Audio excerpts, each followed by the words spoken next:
Hello, welcome to Ollie's Garage. Today I'm going to be replacing the cabin air filter on my Mk4 or A4 VW. This filter is actually generally neglected, and a lot of people don't actually know that their vehicle has a cabin air filter. This filter, however, provides a critical filtration role for your vehicle as you're going down the road. It filters all of the air that enters in the vehicle. As you can see, comparing my old filter to my new filter here, the old filter over the last year has collected a lot of dirt and debris that I would have otherwise been breathing in as I'm driving down the road. Not only does it filter out this dirt and material so I don't breathe it in, it also prevents all this dirt from entering my interior and also kind of clogging up my condenser and evaporator and also getting my blower motor very dirty. Therefore, this filter is extremely critical to replace. VW specifies that this needs to be done every 20,000 miles or every year, whichever comes first. However, for me personally, if I find myself driving a lot of dusty conditions, I will replace it more often just because it is so simple and provides such a critical role. To replace this cabin filter, you actually only need two things. You need a Phillips head screwdriver and you need a cabin air filter. I'll have a part number and the link to this also in the description. To remove the old filter, we are going to simply pull up on this weather stripping right here, just a little bit like that, and then we're going to remove these 4 Phillips head screws.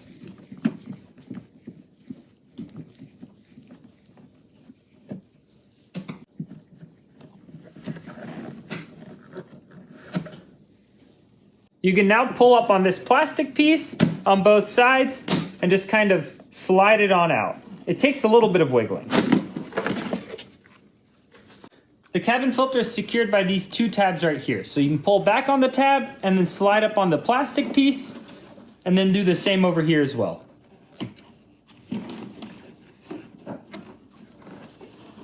With the plastic piece out, you can now grab your cabin filter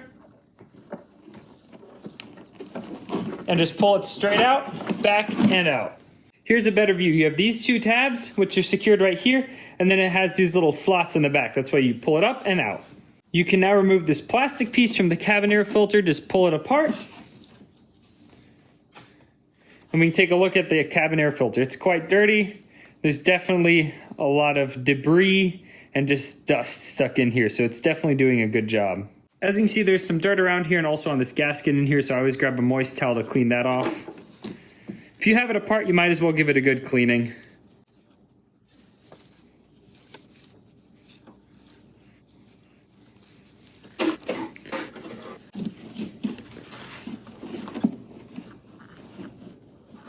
Here I have my air filter, and right here it says airflow, so that means that this portion has to be on the top and this is at the bottom, so that the air flows this way through the filter. Grab this plastic piece that I have right here, and it's really important that these 2 pieces slide into the filter element right here, just like this. And on the other side, there you are. And that's how it's properly assembled. Otherwise, unfiltered air escapes right by here if these plastic pieces aren't properly inserted into the filter. Grab your filter assembly, and then we're going to slide it into here. These 3 tabs need to slide right back into these 3 spots right here that you can see there. It takes a little bit of effort to get right, but it's not that difficult. Be careful that you don't damage this filter on any of this metal or plastic during installation and tear a hole in it. That would completely defeat the purpose of replacing it.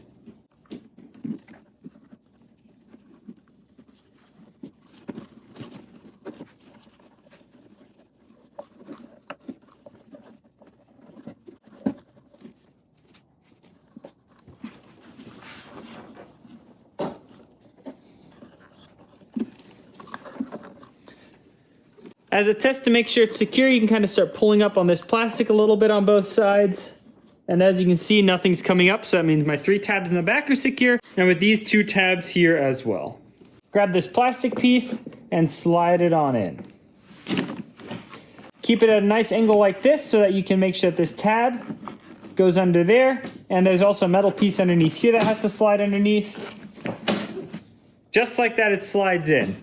Not gonna lie, it's a little bit difficult at first, but as long as you keep it at a nice steep angle and try to slide this side in first, it goes pretty easily. Remember, don't force it in, it snaps in pretty easily. And once you have it installed, there should be a nice amount of free play. So if there's a lot of tension in it still, then you didn't do it right.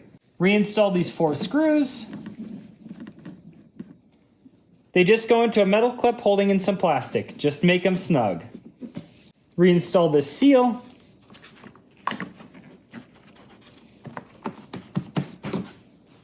finally, I recorded my repair in this book so that I know when I completed it, so I can always look back and know when I need to complete it again.